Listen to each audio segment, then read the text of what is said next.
Hi everyone, I'm Pankaj from Lattisan Wealth Planners Private Limited. On the eve of second edition coming out of the book If God Was Your Financial Planner, written by our director Mr. Suresh Sadagopan, we decided to launch a series of informative discussions with industry experts on various topics of personal finance. So today we have brought to you a very incredible discussion with Miss Monika Halan, a name that requires no introduction. She is a trusted voice on personal finance as a writer, speaker, and a media personality. She has worked across top media organizations and run several successful TV shows on Bloomberg, NDTV, and Z. She is the author of the best-selling book, Let's Talk Money. Mr. Suresh Sadagopan is going to have this weighty discussion with the veteran, and in this discussion, she is going to talk about the changes in the financial landscape of India in the last couple of decades and the changes in the investor awareness and what has brought about these changes. And what should we consider while investing? Is it just returns or there is more to this? Can we manage our money on our own or we need a financial advisor? So there are many more questions like this that will be answered in today's discussion. So stay tuned till the end. Thank you. So, hello, Monica. Thank you so much for coming on this session. The first Thank you. thing that I Thank you, want to Suresh. Real pleasure to be here. thanks, Monica. I mean, you have been a media person. You have been a writer. You have been an educationist. You have done a lot of work at the regulator level, and there are so many hats you have worn in the past. Tell us briefly, tell the viewers briefly, what has changed in the financial landscape in the past couple of decades? I mean, you have been through the journey. So can you please tell Yeah. us a bit about that, please? I think, Suresh, it's been a mix of regulatory changes plus uh, a whole effort on financial literacy. And especially people like yourself who spend so much time in educating your clients and a wider audience. I think cumulatively, it's made a difference in terms of both the product and the investors. So it's been at least for the mutual fund space, I can say for sure that the regulatory changes have done good for the market. The stricter the regulator has become, the more exponential growth that we have seen. Unfortunately, other parts of the markets like insurance have lagged behind, and we don't see the same sort of regulatory interventions the way that the capital market regulator has done. But if I see a decadal journey over 20 years, we've seen a big shift where words like SIP are now part of everyday conversation. What FD used to be, SIP has become, and that's a giant leap forward for a risk-bearing product to have. When I overhear conversations in restaurants and all, it's so interesting that people are talking about SIP, small cap, mid cap. It's really part of the dinner table discourse, and which is what somewhere I think we set out to do is that make this retail product really go retail. Take the monkey out of the product, take a lot of the things which encourage mis-selling and try and do reform under the bonnet. So in that way, I think it's been a fairly successful ride. Yeah. Correct. I mean, so you mentioned about the SIP, small cap, mid cap at dinner conversations. In fact, I've also seen that in the cinematic dialogues and various serials, and also, I mean, they're talking about have you invested? Have you invested in mutual funds? SIP kar rahe ho kya? And all that. Those kind of questions are asked in the, I mean, very nonchalantly as a part of the typical dialogue. Yeah. So Yeah, so the way it used to be for FTs and bank balance, yeah. now they're talking of SI, which is, I think, a great win for the industry. Yeah. True. So the awareness levels have gone up over this time frame. Would you agree with that? And what has helped to bring about that change? No, like I said, it's been a regulator has set the rules, which are very strict. So the manufacturers and the distributors have had to up their game so that they have had to provide products in the manner which work for the investor and the distributors as well. When you take the front commission away, when you take away the upfronted trail, and you go to a full trail model and you have the direct option where fee only financial planners can thrive, then the signaling to the market is that it is really an investor first space. So I think that really, it's been a regulatory push more than anything else. Plus, I think both the industry and the distributors, the intermediaries have really shaped up to the challenge very well. I mean, you look at the difference between an average insurance agent and an average mutual fund distributor, just in terms of the technology they use, the words they use, you'll see a difference. The insurance agent has remained where he was. They're still hitting and running. Whereas you've seen a sort of just the fact that they have educated themselves far more, because every mutual fund investor can go online and throw jargon back at the distributor. So it's been a good process, which I think everybody wins. You have always been a votary of investors' interest, and rightly so. As far as the investor interests go, will regulation alone be able to protect the investors' interest? Regulations have been tightening, thinking that they are going to protect So the. that's right. So regulation can only go so far. You can no, you have a toaster. The product rules ensure that the toaster doesn't explode. But if you put your finger into the burning coils, you're going to get burnt. Absolutely. So the responsibility is also of the investors. Correct. You are chasing return every year from small cap to mid cap to focus to this to that. You're going to lose money. So regulator can only do so much. It can provide you with a gadget which doesn't explode. Correct. But after that, you have to do your due diligence. So it's a two-way conversation. The regulator can make a product which doesn't explode or which is not toxic. Correct. And then it is up to the investor to update himself and herself and understand how to use these products. I mean, you take the example of a car. Unless you know how to drive, you're going to have an accident. So a car can be a killer, or it can be something efficient to take you place to place. So you've got to be the one to drive. The manufacturers can ensure that the car doesn't explode, doesn't catch fire. Correct. But you need to learn to drive. So my communication to investors is, please learn to drive it. Yeah. Or know enough that you can hire an advisor or a distributor who then can do what you don't have time for. Correct. So you have to learn to drive.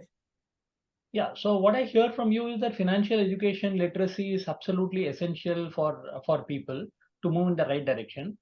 But there is one problem which we see all the time. I mean, greed is coming in between, and that becomes a real undoing for the investor. They know that they have enough information about the product.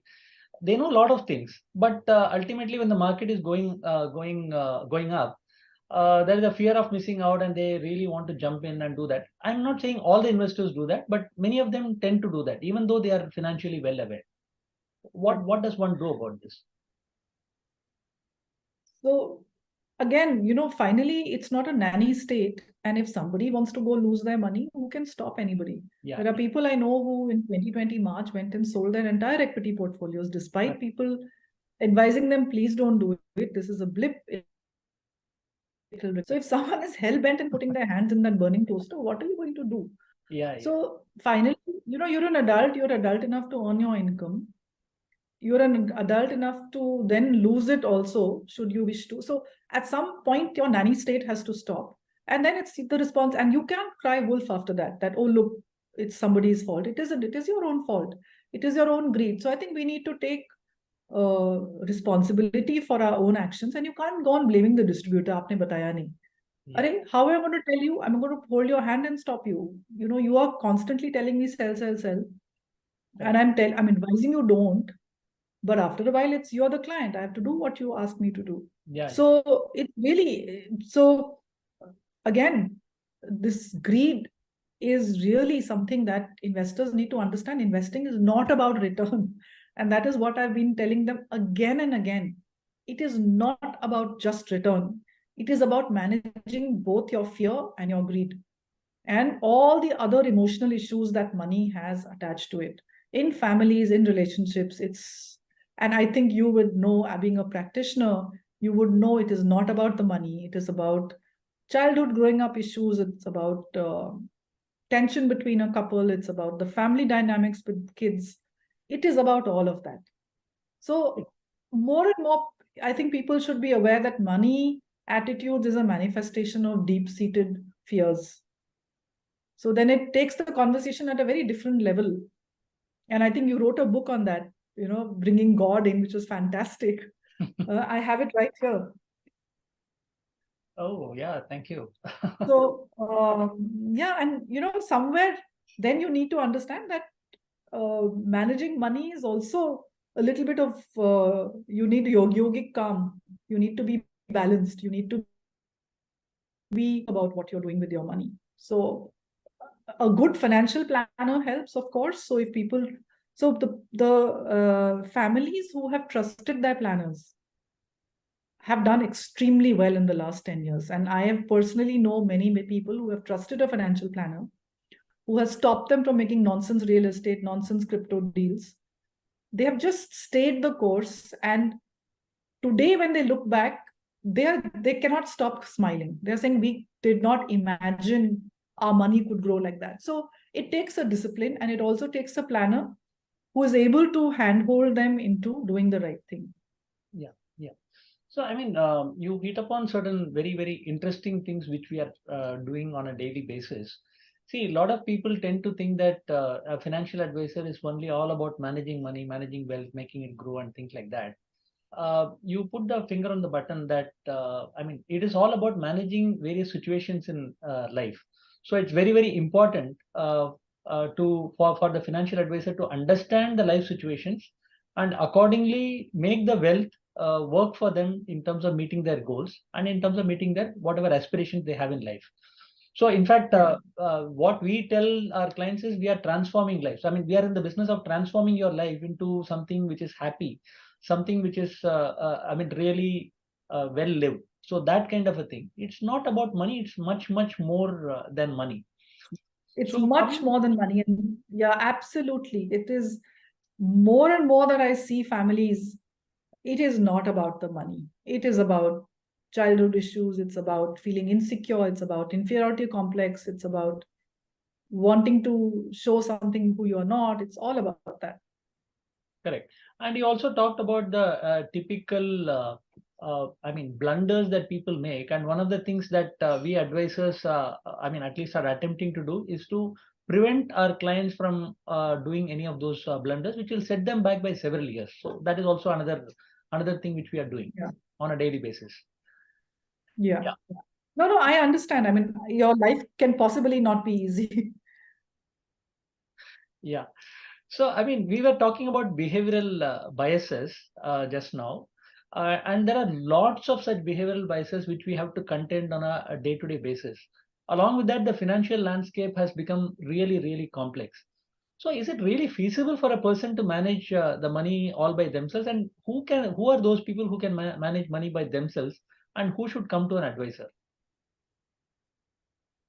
The way that I look at it, at least initially, it's a good idea when you start out. It's a good idea to experiment a little bit on your own. One is that the amount at risk is very small. You're dealing in thousands and not lakhs and crores.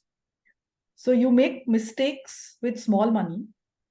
And when you make mistakes, you also realize what not to do. So by the time you are, say, in your mid 30s and your portfolio size is larger, your investing amounts have more zeros behind it, your life is far more complicated. That's the time ideally you go to a good planner or one of the distributors who also has a full planning suite. And you, because of your errors, now know what to ask. Right? Because you have gone through the grind, you have tried to do it yourself, you are at least familiar with some of the terms, you're familiar with the landscape. At some point in your life, it becomes too complicated to manage. Like an average portfolio would need, I'm not talking of number of schemes, and number of products that you need, including insurance and all of that. You need 10 to 14 products, something for long term.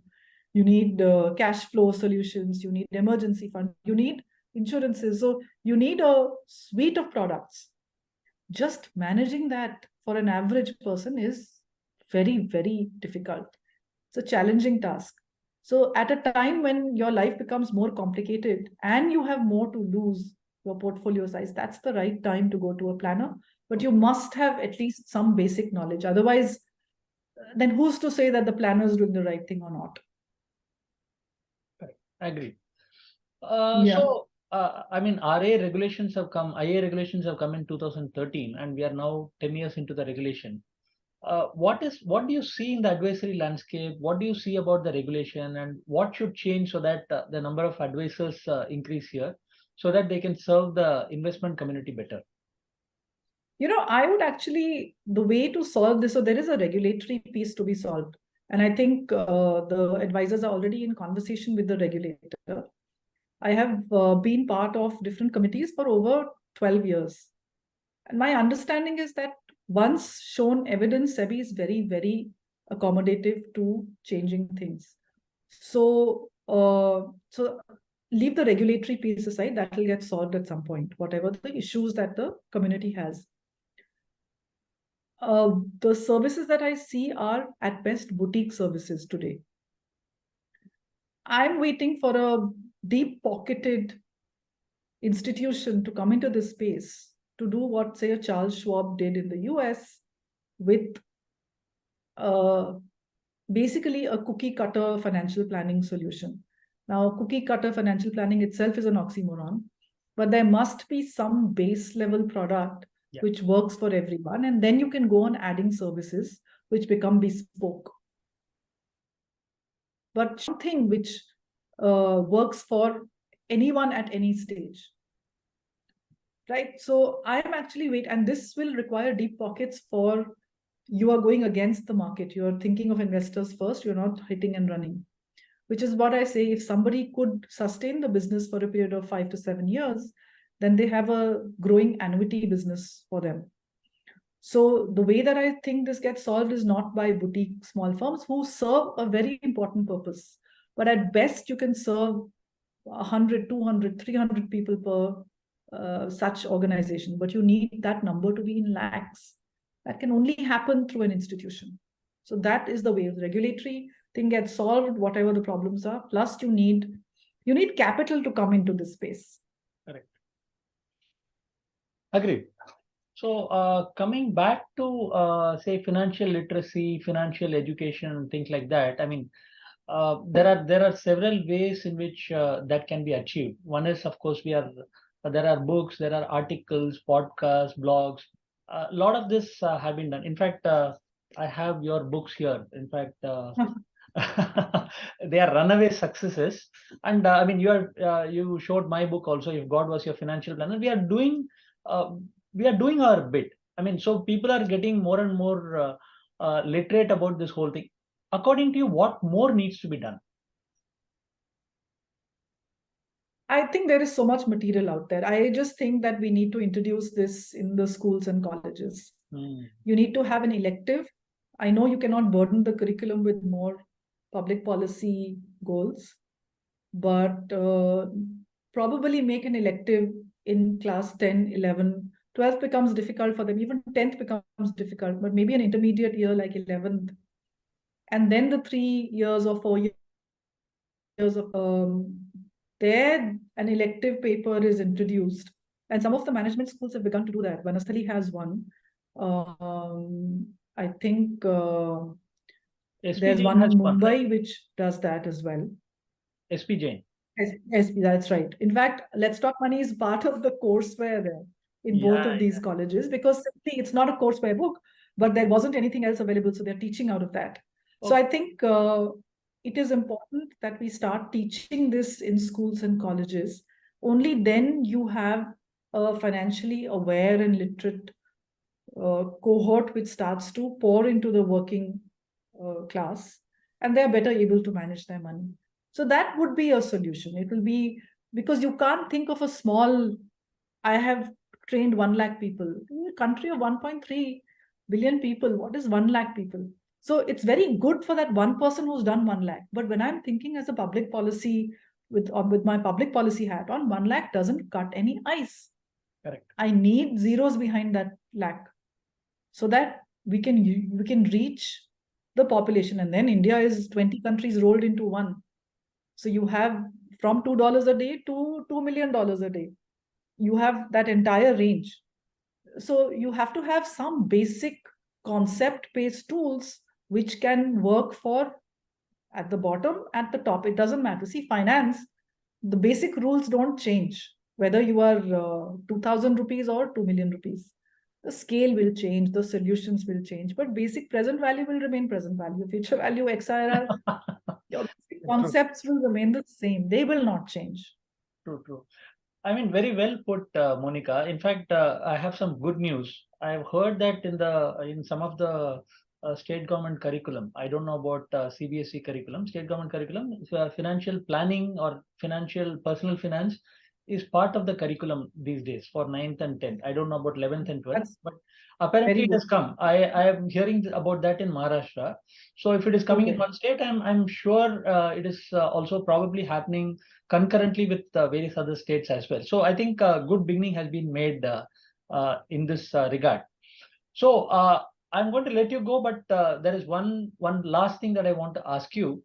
What is the advice to the investor community at large on financial planning, literacy, investment? I mean, you are parting shot. So parting shot is, if you serve the client, you have not just his or her undying wallet, unending wallet and trust, but also of their entire community of family and friends. The network effect of a trusted planner is huge. So just constantly do the right thing by the customer, by your client. It is initially tough in the first few years, but you have a lifetime annuity once you have established trust. So it does take, it's like what says in the Gita, no? What is bitter in the beginning gives you a sweet aftertaste. It is just that. Your advisory business is just that. Very difficult in the first few years, but my God, the fruit is forever. Yeah. So what would you say that for investors? Your words of wisdom for the investors. For the investors, you have to learn a little bit yourself. There is nobody coming to save you. The world is only getting more complicated. To the young people, you're going to live till 100 because of both science and growing technology. So you have to prepare for a very, very long lifetime. So the faster you begin saving for your future, the better it is. Employment landscape out there. So not just on money, you have to constantly think of reskilling yourself. If you're not updating your CV every 6 months, you're going to be left behind. So you have to have a new attribute, a new skill, something new to show the world that you are on top of your profession. So a skilled worker is able to earn more. Only if you earn more can you save more. So it's really, earning is a key part of the financial decision. And that really, you are at, by your mid-40s, you'll be outcompeted. Technology will take your jobs. It's not a dystopian future. This future is going to come. So you need to be very certain of staying relevant and investing very long term for the future. So that's my advice to investors, Suresh. No, very, very sage advice. In fact, the advice that you gave on the career, I think is absolutely right. I mean, a lot of people, once they have finished maybe graduation or post-graduation, they wing it in the job. So that's typically how it goes. And I mean, there is no further skilling. Whatever skilling happens is just in the job. So I think that has to be intentional. The skilling and knowledge acquisition has to be intentional for one to be relevant. I mean, No, and you have to very, enjoy that. If you're not enjoying, you're living a dead life. yeah, true. So wonderful, Monica. I mean, it was a great conversation. I think it will be very useful for our Thank you investors so much. and for the financial advisors. Thank Thank you you. so much, Monica. Thanks a lot. Thank you so much. Thank Really you. Good appreciate it. luck. Yeah. Yeah, yeah. Bye. Dear viewers, I hope the discussion was useful and informative. Like this, we are going to have many more interesting discussions ahead. So stay tuned for the updates. Now, let me tell you about the book Mr. Suresh Sadagopan has written, If God Was Your Financial Planner. So, what's in this book for you as a reader? The knowledge shared through this book is the essence of Mr. Suresh Sadagopan's 18 years of advisory practice. It is written in an easy, accessible story format that makes it an irresistible read. You will learn the nuances of personal finance and financial planning, and you will know firsthand how a good financial advisor can help clients. And if you're an advisor, you will get an inside view of the advisory practice. So, what are you waiting for? Go and grab your copy. It is available on Amazon, or you can call us or write to us if you want a signed copy by the author. And I'll see you in the next session. Till then, take care of yourself. Bye.